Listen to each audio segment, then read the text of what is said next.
มันมีนกมาหลายตัวพี่น้องกว่า30ตัวนะพี่น้องสวัสดีพ่อแม่พี่น้องและ FC ทุกคนทางฝั่งไทยฝั่งลาวและ FC ทุกที่ทุกบอลที่ได้เข้ามาติดตามรับชม2 YouTube ของเฮามาโดยตลอดพี่น้องวันนี้พี่น้องเฮาอยากจะพา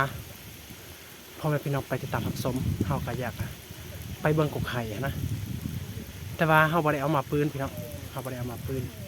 แต่ว่าเฮาเอามาผ้าพี่น้องเอามาผ้านะเอาไปผ่าตัวนี้เฮาเดี๋ยวนี้ประมาณเวลา4 โมงนะหรือว่า5 โมงเฮาก็กำลังไปเกียมเบิ่งกกไข่ตัวนั้นนะพี่น้องจากและไปเกียมเฮ็ดบอลอยู่ที่เฮาเผาเบิ่งยิงนกอะไรพี่น้องตอนเช้ามื้ออื่นนะพี่น้องแต่ว่าเฮาก็ไปเบิ่งเลยว่าจักมีจักบ่เฮาก็บ่ฮู้คือกันแต่ว่าเฮาก็อยากอัปเดตให้ท่านผู้ชมกลับไปติดตามกับเฮานำกันโอเคพี่น้องไปติดตามกันเลยพี่น้อง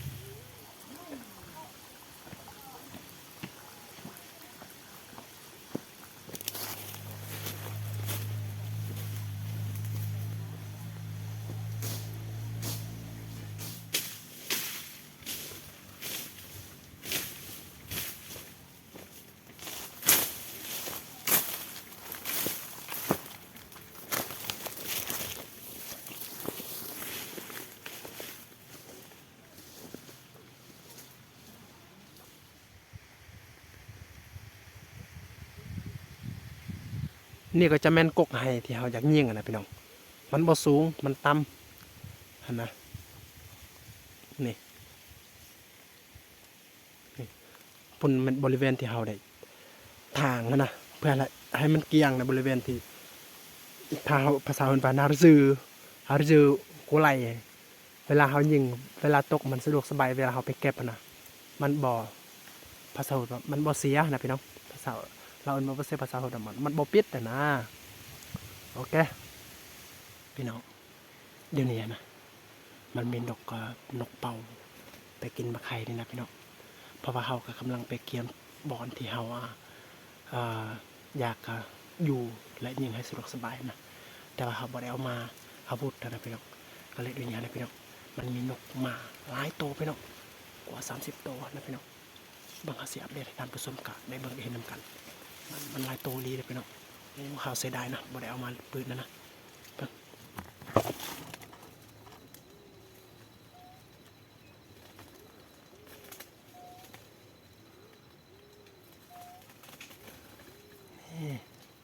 พี่น้อง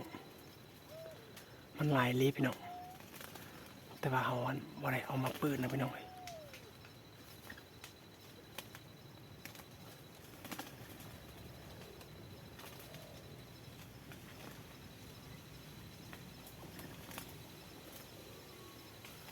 โอ้ยเสียดายเดียว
พออยู่ในบอลนี้นะพี่น้องบ่มีคนไปยิงเลยเพราะว่าเขาหูนะมันไกลอีลีพี่น้องแต่ว่าเขาบุกอะไรเขาบ่มีไปยิงกันเบิ่งนกเป่ามันหลายเลยพี่น้องโอ้เสียดายเด้เขาบ่ได้เอามาปืนนะพี่น้องเลย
พี่น้องมันหลายโตพี่น้องแต่ว่านกเป่าเนี่ยนะเขาซื้อกันนะพี่น้องโตหนึ่งนี่กะ35,000นะพี่น้องตัวหนึ่งเลยนกเป่านะพี่น้องเขาซื้อ35,000แต่ว่าถ้า100โตนี่3,500,000นะพี่น้องแต่ว่าเฮาเสียดายเฮากำลังไปเกียมจุดที่เฮาอันนั้นอยากไปเผาเยิงนะแต่ว่านั้นมาแล้วพี่น้องเอ้ยแต่ว่าเฮาอยากเมือกะยานว่ามันหนีนะยานมันเห็นว่าจุดแถวอยู่นะพี่น้องก็เลยยานว่ามันบ่กลับไปกินเอกมื้ออื่นนะพี่น้องเพราะว่ามื้อนี้เฮาก็มาตอนแรงประมาณ4 โมงนะพี่น้องเกือบสิฮอด5 โมงแล้วนะมันต้องไปกินมันไหลเลยพี่น้องพี่น้องเสียดายนะเฮาบ่ได้ถืออาวุธมานะพี่น้อง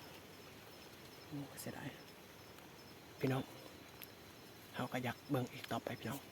แต่ว่ามันมื้ออื่นเฮาอยากจะพาท่านผู้ชมก็ไปเบิ่งกับเฮานำกันเฮาได้จักตัวนะมื้ออื่นนะให้พี่น้องไปติดตามคลิปต่อไปพี่น้องเพราะว่าคลิปนี้เฮาก็บ่ได้เอามาปืนนะก็เลยมีแต่ว่าพาพี่น้องก็ไปชมนำกันเพราะว่าไปชมนกกินมะไข่นะพี่น้องโอเคมานำกันเสียดาย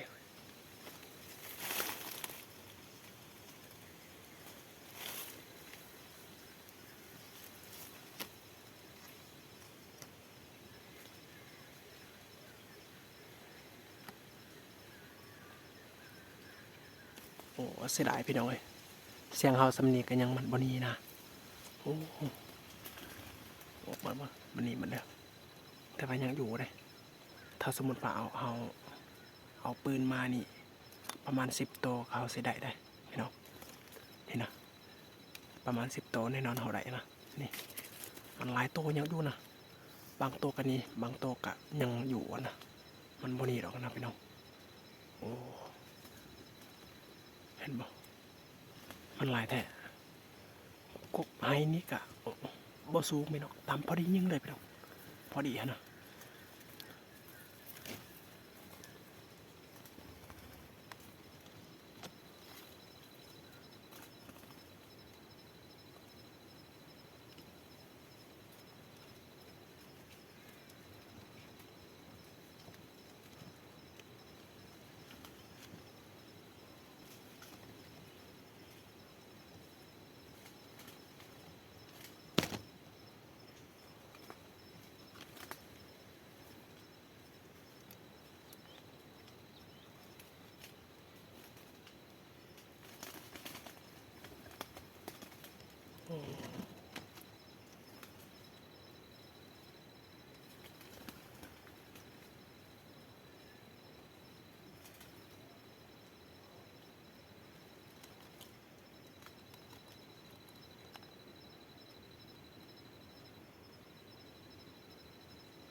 เขาบ่ฮู้ว่า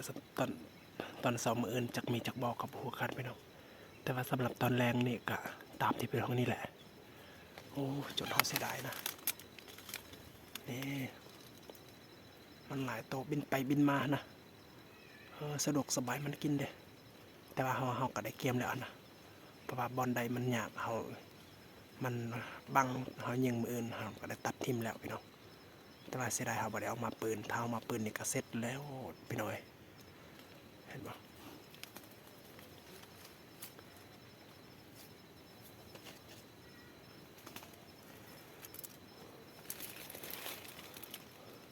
มีแต่ฝากพี่น้องก็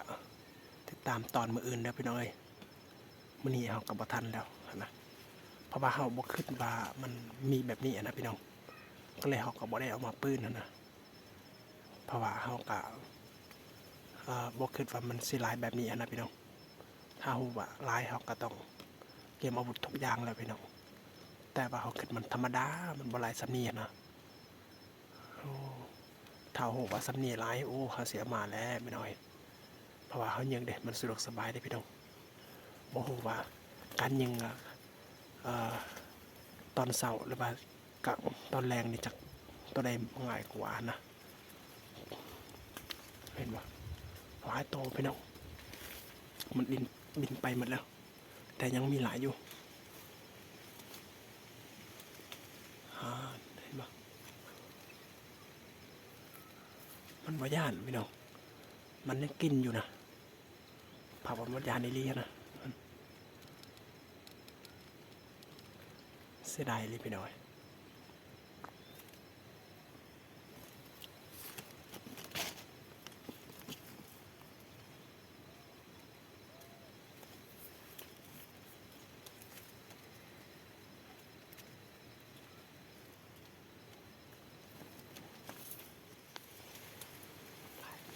อยู่ในนั้นนะ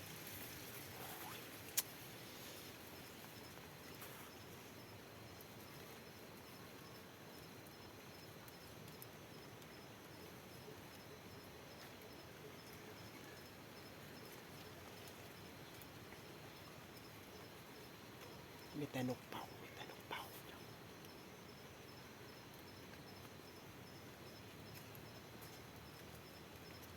อื่นมันมีแต่นกเป่ามีแต่นกเป่าได้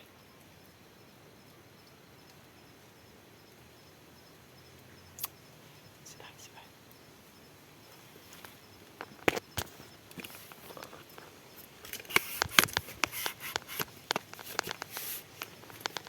นกอื่นมันบ่มีพี่น้องมีแต่นกเป่าอะนะนกกระดกนกกระเลียงมันบ่เห็นนะมีแต่นกเป่ามากินอะไรพี่น้องโอ้คักอยากจะลองสัมผัสบางมือนะในพี่น้องไปติดตามกันบางภาพได้จากโตนะเมื่อนี้มีแต่เราอยากอัปเดตภาพให้ได้อัปเดตภาพให้ได้ท่านผู้ชมก็ได้เบิ่งซื่อๆนะพี่น้องแต่บ่ฮู้ว่าท่านผู้ชมสิคักกับเฮาคือกันบ่นะโอ้เฮาม่วนได้เลยนะทั้งว่าเฮาบ่ได้ยิงนะพี่น้องก็คือเฮาซ้ำเฮาได้ยิงนะม่วนได้เบิ่งนกกินมาให้นะพี่น้องแต่ว่ามื้ออื่นให้พี่น้องมันติดตามกันโลดว่าเฮาได้จากโตนะพี่น้องให้พี่น้องมาชมกันเลยนะเพราะว่าจุดที่เอาอยากเสียงสอนเพื่อบ่ให้มันเห็นกายเขาเห็นสำเร็จแล้วเด้โอเคยังมีแต่ว่ามืออื่นเขาก็มีแต่ไปนั่งอยู่นี่แหละพี่น้องแต่รอท่าเบิ้งกันนะให้พี่น้องไปติดตามเบิ้งมืออื่นได้โอเคพี่น้องคลิปสำหรับเฮาไปเกียมจุดที่เฮาอยากกันไปรอถ่ายยิงนกกันนะก็คือภาษาเขาเอิ้นว่าตะนูนะถ้าภาษาเฮาได้เอิ้นว่าตะนูที่ตะนูนะพี่น้องที่เขาเสืองบ่ให้นกมันเห็นนะเวลาเฮาไปเบิ่งกกไห่นะพี่น้องอันนี้ภาษาอดวาตนูแต่ว่ามื้อนี้เฮาก็บ่นึกว่าจะมีนกแบบที่พี่น้องเห็นนะพี่น้องเพราะว่าเฮาก็บ่ได้ถืออีหยังนะมีแต่ถือผ้าตัวนี้นะไปทางให้มันเกียงในบริเวณที่ถ้าสมมุติว่ายิงนกมันตกแล้วในบริเวณนั้นเฮาก็ได้ทาเกียงให้แล้วนะพี่น้องเพราะว่าเขายานว่าเวลาตกนกมันเวลานกมันตกแล้วเขาบอกสามารถที่จะเก็บได้นะพี่น้องก็เลยเขาก็ไปทางไปเกี่ยมหมดทุกอย่างนะก็เลยเขาก็เสียดายพี่น้องบ่ได้ถืออาวุธมานะก็มีแต่อัปเดตสำหรับภาพที่นกไปกินหมักไห้ให้ท่านผู้ชมก็ได้เบิ่งได้เห็นพี่น้องมีแต่ว่าให้พี่น้องกับพาให้พี่น้องติดตามตอนมื้ออื่นนะพี่น้องตอนต่อไปนะพี่น้องว่าเขาได้จักโตให้พี่น้องไปติดตามกันเลยสำหรับเมื่อคลิปนี้มีแต่ซ้ำนี้แหละพี่น้องมีแต่ฝากให้พี่น้องกะอย่าลืมกดไลค์กดแชร์แล้วกดติดตามช่อง YouTube ของเรานะเพื่อจะบ่พลาดคลิปต่อไปพี่น้องลาก่อนท่านผู้ชมเจอกันในคลิปหน้าสวัสดี